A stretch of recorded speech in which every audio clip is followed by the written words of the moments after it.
আজ আমি মুঘল বিচার ও আইন ব্যবস্থা নিয়ে আলোচনা করব। তাহলে চলো আলোচনাটা শুরু করি।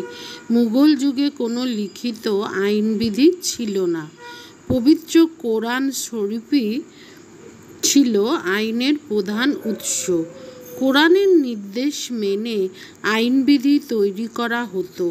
যেহেতু কোরআনের বক্তব্য সকল ক্ষেত্রে স্পষ্ট ছিল না, এজন্য হাদিস বা পয়গম্বরের বক্তব্য বলে যা প্রচলিত ছিল তার সাহায্য নেওয়া হতো।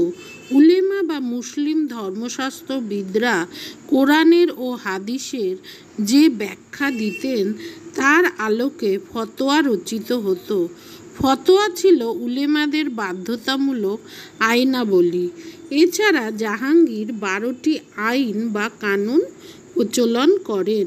ইসলামীয় আইনবিধিকে সংকলন করে সম্রাট ঔরঙ্গজেব তার বিখ্যাত গ্রন্থ ফতোয়া-ই আলমগীরি সংকলন করেন।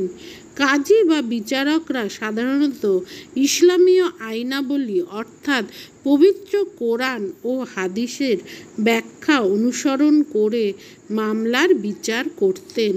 এছাড়া সম্রাটের কানুন বা আইন কিছু থাকলে তাও তারা বিবেচনা করতেন। সমকালীন প্রথা ও ন্যায় বিচার বোধকে প্রয়োগ করে তারা অনেক সময় মামলার নিষ্পত্তি করতেন।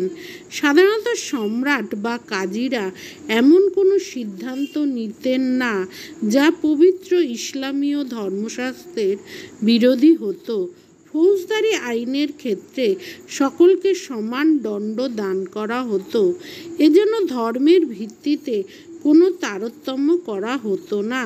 যদি কোনো দেওয়ানি মামলার হিন্দুরা বিভিন্ন পক্ষ হতো, তাহলে কাজী যতদূর সম্ভব প্রচলিত হিন্দু আইনের সাহায্যে সেই মামলার নিষ্পত্তি করত। রাজস্ব ঘটিত মামলাগুলি দেওয়ান ও আমিলের এজলাসে নিষ্পত্তি হতো। বিচার পদ্ধতি: বিচার বিভাগের সর্বোচ্চ পদে ছিলেন স্বয়ং সম্রাট। তাকে বিচার ব্যবস্থার ধারক বলে মনে করা হতো। যদিও দরিদ্র ও সাধারণ লোকে সম্রাটের কাছে সহসা যেতে পারত না, আকবর ও জাহাঙ্গীর এই জন্য বিশেষ ব্যবস্থা করেন। জাহাঙ্গীর আগ্রার প্রাসাদে তার শয়নকক্ষ থেকে যমুনার তীর পর্যন্ত একটি ঘণ্টা বাঁধা সোনার শিকল টানিয়ে দেন।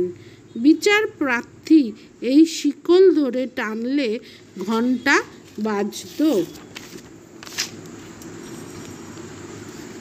সম্রাটের আদেশে কর্মচারী আবেদন লিখে নিত এবং পরদিন সম্রাট নিজ বিষয়টি দেখতেন। তাছাড়া শিবিরে থাকার সময় সম্রাটেরা সাধারণ লোকের দরবার শুনতেন। আকবর থেকে ঔরঙ্গজেব সকল সম্রাট পর্যন্ত প্রতি শুক্রবার বিকালে দরবারে আপিলের মামলার বিচার করতেন। সাধারণত প্রাদেশিক শাসন দপ্তর থেকে এই মামলাগুলি কেন্দ্রে পাঠানো হতো। তাছাড়া প্রধান কাজী কেন্দ্রে, প্রদেশের রাজধানী ও নগরে অন্যান্য কাজীরা মামলার বিচার করতেন। কাজীর আদালতে দেওয়ানি ও ফৌজদারি উভয় মামলার বিচার হতো। তবে কাজীর বিচার পরিচালনার জন্য কোনো সুনির্দিষ্ট আইন না থাকায় তিনি ইসলামীয় আইন অনুসারে বিচার করতেন। কাজী সাক্ষী সাবুতকে জেরা করতেন এবং সত্য উদ্ঘাটনের চেষ্টা করতেন। মুফতি এক্ষেত্রে অপরাধ অনুসারে ইসলামীয় আইনটি কী তা ব্যাখ্যা করতেন। কাজী সেই আইনটি রায়ের রূপ দিতেন। মীর আদল সেই রায় ঘোষণা করতেন। মীর আদল কাজীর ভুল ত্রুটি সংশোধন করতেন। তিনি রাষ্ট্র ও জনসাধারণের স্বার্থের সঙ্গে সঙ্গতি রেখে কাজীর বিচারের রায়টিকে রূপ দেওয়ার চেষ্টা করতেন। তথাপি কাজীর বিচারে অনেক সময় ভুল ত্রুটি হতো, এজন্য লোকে হাসাহাসি করত। কাজীর আদালতে কোনো লিখিত আইনের সাহায্যে সাক্ষীকে লিখিতভাবে জেরা করে আইনজ্ঞের দ্বারা তা পরীক্ষা করে রায় ঘোষণা করা হতো না।